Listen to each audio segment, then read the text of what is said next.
Welcome to Bala's kitchen. இன்றைக்கி நம்ம நல்ல காரசாரமான மிளகு ரசம் எப்படி வைக்கிறதுன்னு தான் பார்க்க போகிறோம் ஃப்ரெண்ட்ஸ்.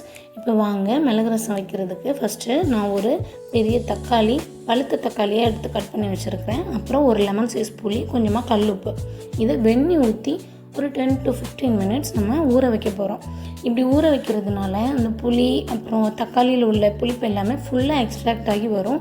அதனால் ரசத்துக்கு இன்னுமே நல்ல டேஸ்ட் கொடுக்கும். அதுக்காக தான் இப்படி ஊற வச்சு நம்ம கரைச்சி எடுக்க போகிறோம். ஓகே, இப்போ ரசத்துக்கு மசாலா ரெடி பண்ணுறதுக்கு 1 டேபிள் ஸ்பூன் மிளகு, 1 டேபிள் ஸ்பூன் சீரகம், 1/4 டேபிள் ஸ்பூன் கொத்தமல்லி விதை, அப்புறம் கொஞ்சமாக கருவேப்பிலை, 4-5 பல் பூண்டு, இதை மிக்சியில் நம்ம கொரகொரப்பாக அரைச்சி எடுத்து வச்சுக்கிடணும். இப்போ இந்த நல்லாவே மேரினேட் ஆயிடுச்சு. இப்போ அந்த புளியில் உள்ள விதை எல்லாமே நீக்கிட்டு நான் இதை கரைச்சி வச்சுருக்கேன். ஓகே, இப்போ வாங்க தாளிச்சிடலாம். தாளிக்கிறதுக்கு எண்ணெய் ஊற்றியாச்சு.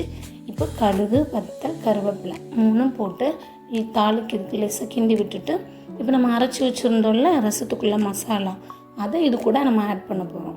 ஆட் பண்ணிவிட்டு லோ ஃப்ளேமில் வச்சு தான் வதக்கணும். ஹை ஃப்ளேமில் வச்சு வதக்கக்கூடாது. லோ ஃப்ளேமில் வச்சு வதக்கினா மட்டும்தான் அந்த ரசத்துக்குள்ளே ஃப்ராக்ரன்ஸ் நல்லாயிருக்கும். இல்லை அப்படின்னா நமக்கு அந்த மசாலா தீஞ்சு போயிடும், ரசமுமே கசப்பாக இருக்கிற மாதிரி இருக்கும். நல்ல வாசனை வர வரைக்கும் லோ ஃப்ளேமில் வச்சு வதக்கியாச்சு. இப்போ நம்ம கரைச்சி வச்சுருந்த அந்த தக்காளி புளிக்கரசலை இது கூட ஆட் பண்ண போகிறோம். ஆட் பண்ணிவிட்டு நமக்கு உப்பு, புளி, காரம் எல்லாமே கரெக்டாக இருந்துச்சு அப்படின்னா எக்ஸ்ட்ரா தண்ணி ஆட் பண்ண வேண்டாம். இல்லை இன்னுமே கொஞ்சம் ஆட் பண்ணலாம் அப்படிங்கிற பட்சத்தில் நீங்கள் ஆட் பண்ணிக்கோங்க. இப்போ 1/4 டேபிள் ஸ்பூன் மஞ்சள் பொடி, 1/4 டேபிள் ஸ்பூன் காயப்பொடி, இது போட்டுட்டு லைட்டாக கிண்டி விட்டுக்கலாம். கிண்டி விட்டுட்டு நுரைச்சி வரும்போது மல்லி இலை தூவி அணைச்சிடணும். நம்ம ரசத்தை கொதிக்க விடக்கூடாது. ரசத்தை கொதிக்க விட்டுட்டோம் அப்படின்னா அந்த ரசத்துக்குள்ளே டேஸ்ட்டே ஒரு மாதிரி நல்லா இருக்காது.